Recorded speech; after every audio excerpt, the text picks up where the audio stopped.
আলাইকুম সবাইকে স্বাগতম সাগর আইসিটি কেয়ারের আরও একটি টিউটোরিয়ালে। আমরা ধারাবাহিকভাবে HSC ICT চ্যাপ্টার 3 এ অর্থাৎ সংখ্যা পদ্ধতি বা নাম্বার সিস্টেম নিয়ে কথা বলছি। সো নাম্বার সিস্টেম বা সংখ্যা পদ্ধতির রূপান্তরে আজকে 12তম ক্লাস শুরু করছি। সো 12তম বা সর্বশেষ ক্লাস, কেননা আমরা সংখ্যা পদ্ধতির রূপান্তর সর্বমোট 12টি শিখে এসেছি, 12টি জেনে এসেছি। তার মধ্যে আজকে 12 নম্বর রূপান্তর, যেখানে আমরা রূপান্তরিত হতে দেখব হেক্সাডেসিমাল থেকে কীভাবে অক্টালে রূপান্তরিত করা যায়। সো এর আগে আমরা অক্টাল থেকে হেক্সাডেসিমালের রূপান্তর শিখেছি, ঠিক তার রিভার্স সিস্টেমটাই হচ্ছে কি এই রূপান্তর প্রক্রিয়া। সো রূপান্তর প্রক্রিয়াটিতে যেটি করতে হবে, একটি হেক্সাডেসিমাল যার বেস বা ভিত্তি 16, কোনো সংখ্যা পদ্ধতির বেস বা ভিত্তি 16 মানে সেটা হেক্সাডেসিমাল বোঝাচ্ছে, সেটাকে কি অক্টালে রূপান্তরিত করতে হবে। সো এর আগে টিউটোরিয়ালের মতন ঠিক একইভাবে আমরা কখনোই বেস 16 টু বেস 8, 16-এর হাফ কত 8, 16 টু 8 যেতে পারবো না। কখনোই হেক্সাডেসিমাল থেকে অক্টাল বা অক্টাল থেকে হেক্সাডেসিমাল ডিরেক্ট যাওয়া যায় না। সো ডিরেক্ট যাওয়া যায় না, সো কি মধ্যস্থতাকারী করতে নিয়ে আসতে হয় কাউকে। মধ্যস্থতাকারী ডেসিমালে হতে পারে, আবার বাইনারিও হতে পারে। ডেসিমাল বা বাইনারি যে কোনো উপায়ে করা যায়, তবে সবথেকে ইজিয়েস্ট প্রসেস হচ্ছে বাইনারিতে রূপান্তরিত করা। তাহলে ফার্স্ট অফ অল আমরা হেক্সাডেসিমালকে বাইনারিতে রূপান্তরিত করে নিব, তারপরে যে বাইনারি মানটা পাবো সেটাকে কি অক্টালে রূপান্তরিত করব। সেই জন্য আমার কম্পালসরি দুইটা টিউটোরিয়াল ফলো করা লাগবে এর আগে যেগুলো শেখানো হয়েছে। 10ম রূপান্তর পদ্ধতিতে আমরা কিভাবে হেক্সাডেসিমাল থেকে বাইনারিতে রূপান্তরিত করেছি, এটা 12 নম্বর ক্লাস। 10 নম্বর টিউটোরিয়ালে কিভাবে হেক্সাডেসিমাল থেকে বাইনারি রূপান্তরিত করেছি, সেই টিউটোরিয়ালটি দেখলে খুব সহজে বাইনারিতে রূপান্তরিত করা যাবে। একইভাবে ঠিক 7ম টিউটোরিয়ালে বাইনারি থেকে কিভাবে অক্টাল করতে হয় সেই প্রসেসটা দেখানো হয়েছে। অর্থাৎ আগের 10 এবং 7 নম্বর টিউটোরিয়ালটা যদি আমরা ঠিক মতন রূপান্তর পদ্ধতিটা যদি ঠিক মতন বুঝে থাকি, তাহলে কি এটা রূপান্তর করা খুব সহজ। সো চলো দেখা যাক, একটি হেক্সাডেসিমাল থেকে বাইনারিতে রূপান্তরিত করতে হবে। রূপান্তরিত করার ক্ষেত্রে আমরা জানি হেক্সাডেসিমালের প্রত্যেকটি অঙ্কের বিপরীতে কয়টি করে বাইনারি ভ্যালু পাওয়া যায়, 4টি করে। যেমন 6-এর ভ্যালু হচ্ছে 0 1 1 0, সি এর ভ্যালু হচ্ছে 1 1 0 0, 7-এর ভ্যালু হচ্ছে 0 1 1 1। ওকে, তাহলে প্রত্যেকটির বিপরীতে খেয়াল করে দেখো, প্রত্যেকটির বিপরীতে 4টা করে ভ্যালু পেয়েছি আমরা, 4টা করে ভ্যালু পেয়েছি। হ্যাঁ, সো এভাবে দাগ দেওয়ার প্রয়োজন নেই, আমি জাস্ট বোঝার ক্ষেত্রে দাগটা দিলাম। তোমরা জাস্ট এটাই দিতে পারো, এই তীর চিহ্নটাই দিতে পারো, কেননা প্রত্যেকটা থেকে একটা করে 4টা করে ভ্যালু আসছে, এটা জাস্ট বুঝিয়ে দিলাম, এতটুকুই যথেষ্ট। একইভাবে 8 থেকে 4টা ভ্যালু আসবে, 1 0 0, 0-র জন্য 4টা ভ্যালু আসবে 0 0 0 0, এবং 1-এর জন্য 4টা ভ্যালু আসবে, 1-এর জন্য 4টা ভ্যালু আসবে, সেটার ভ্যালু হবে 0 0 0 1।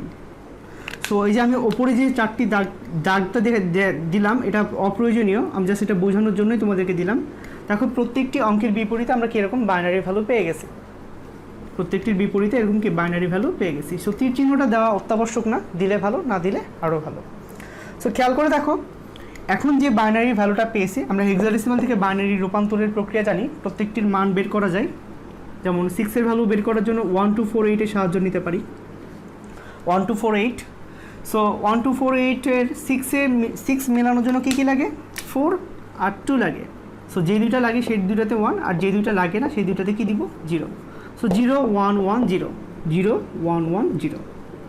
ওকে, তাছাড়া তোমরা ডেসক্রিপশনস বক্সে আমাদের 10 নম্বর টিউটোরিয়ালটি দেওয়া থাকবে, অবশ্যই সেটি কি দেখে নিতে পারো, যার থেকে আরেকটু সহজভাবে বুঝতে পারবা, সেখানে আরও সহজভাবে উপস্থাপন করে দেওয়া আছে।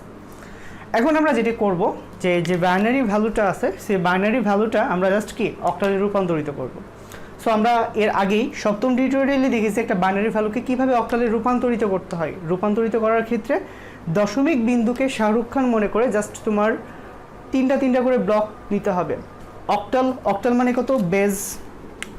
অক্টাল এর 8 মানে কি 2 কিউব, সো পাওয়ার কত কিউব বা 3। সো দশমিক বিন্দু থেকে 3টা করে ব্লক নিতে হবে দুই দিকে।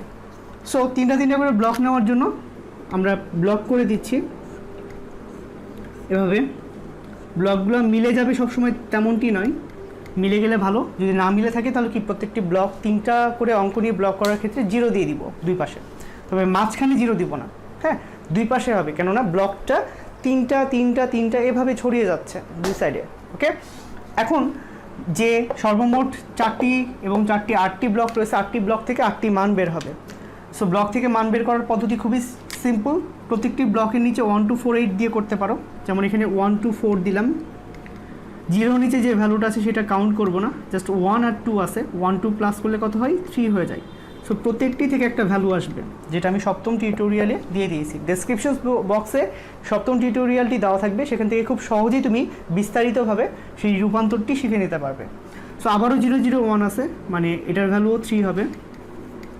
এটার ভ্যালু 3টা 0 আছে, মানে 0 হবে। এর 3টা 1, 1 2 4 8 বসালে 3টা ভ্যালু কাউন্ট হবে, 7 হবে। অবশ্যই দশমিকটি দিতে ভুলবে না, এই যে দশমিকটি আছে দশমিকটি দিতে যেন ভুল না হয়। পরের ব্লকটির ভ্যালু আসছে 4, পরেরটির ভ্যালু আসছে 0, পরেরটির ভ্যালু আসছে 0 এবং পরেরটির ভ্যালু আসছে 1। সো অবশ্যই যদি 10 এবং সপ্তম টিউটোরিয়ালটি করা হয় তাহলে কি 12 নম্বর টিউটোরিয়াল তোমার কাছে পানির মতন সহজ হয়ে যাবে। সো অবশ্যই আমি চাইবো তোমরা ওই দুটি টিউটোরিয়াল দেখে, এখানে আমি একটা প্র্যাকটিস করাবো, একটা নাম্বার প্র্যাকটিস করাবো, তোমরা কি সেটা প্র্যাকটিস করবা।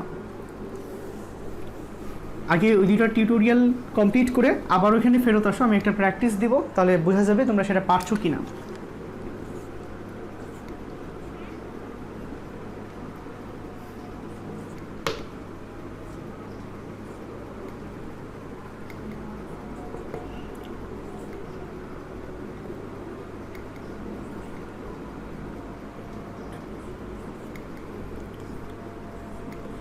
এটাকে হেক্সাডেসিমাল থেকে অক্টালে রূপান্তর করতে হবে। আমরা রূপান্তরের প্রক্রিয়া জানি, প্রথমে হেক্সাডেসিমাল থেকে কিসে আসতে হবে, বাইনারি বা ডেসিমালে আসতে হবে, তারপরে কি সেটা থেকে অক্টালে আসতে হবে। সো ফার্স্টে বাইনারি বের করে ফেলবো। সো তোমরা আমার ভিডিওটা পজ করে জাস্ট কি এটার ভ্যালু বের করে ফেলো। আমি যারা পজ করেছো, পজ করার পর আমি অ্যান্সারটা করে দিই একটু, তোমরা অবশ্যই নিজে নিজেই চেষ্টা করবা। 6 এর ভ্যালু 4টা বের হবে, 6 এর ভ্যালু বের হবে 1 1 0 1 1 0, 0 ভ্যালু বের হবে 4টা 0, ডি এর ভ্যালু বের হবে 13, ই এর ভ্যালু বের হবে 1110, 8 এর ভ্যালু বের হবে 1000, বি এর ভ্যালু বের হবে 1011। ওকে, বাইনারি ভ্যালু আমাদের কি কমপ্লিট। এখন বাইনারিটাকে অক্টাল করতে হবে, 3টা করে ব্লক নিব, 3টা করে ব্লক করে দিব। এই ব্লকটা তোমরা দাগ দিয়ে করতে পারবা, দাগ দিয়ে প্রত্যেকটা ব্লক থেকে একটা তীর চিহ্ন থ্রু করে দিতে পারো। ওকে, এভাবে থ্রু করে দিতে পারো। সো এটার ভ্যালু দাঁড়াবে 3015। অবশ্যই দশমিকটা দিতে হবে, দশমিক বিন্দুটা দিব, এটা না দিলে ভুল হয়ে যাবে। 7213। হ্যাঁ, খুব সিম্পলি কি আমরা এটাকে বের করতে পারবো যদি সপ্তম এবং দশম টিউটোরিয়ালটি আমাদের শেষ হয়ে থাকে। তো আশা করি তোমরা পেরেছো। যারা তোমরা আমার সাথে সাথে সঠিক অ্যান্সার করতে পেরেছো তারা অবশ্যই কমেন্ট করে জানাও যে তোমাদের উত্তরটি সঠিক হয়েছে কিনা। সো আজকে এই পর্যন্তই, দেখা হবে আরেকটি টিউটোরিয়ালে যেখানে আমরা নতুন কোনো বিষয় সম্পর্কে আলোচনা করব। আমি সংখ্যা পদ্ধতি সর্বমোট 12টি রূপান্তর নিয়ে কাজ করলাম। সো আশা করি তোমাদের যদি সেগুলো ভালো লেগে থাকে তাহলে সবগুলো টিউটোরিয়াল তোমাদের ফ্রেন্ডদের মধ্যে শেয়ার করবা, যাতে তারা খুব সহজেই সংখ্যা পদ্ধতির রূপান্তরগুলো শিখতে পারে। এবং অবশ্যই লাইক কমেন্ট করে পাশে থাকবা, এবং সাবস্ক্রাইব না করা থাকলে অবশ্যই সাবস্ক্রাইব করতে ভুলবে না, বেল আইকনটিতে ক্লিক করে রাখবা পরবর্তী ভিডিওর আপডেট পাওয়ার জন্য। সো আজকে এই পর্যন্তই, দেখা হবে আরেকটি টিউটোরিয়ালে। সে পর্যন্ত সবাই ভালো থাকবে, সুস্থ থাকবে, স্টে হোম, স্টে সেফ। আল্লাহ হাফেজ।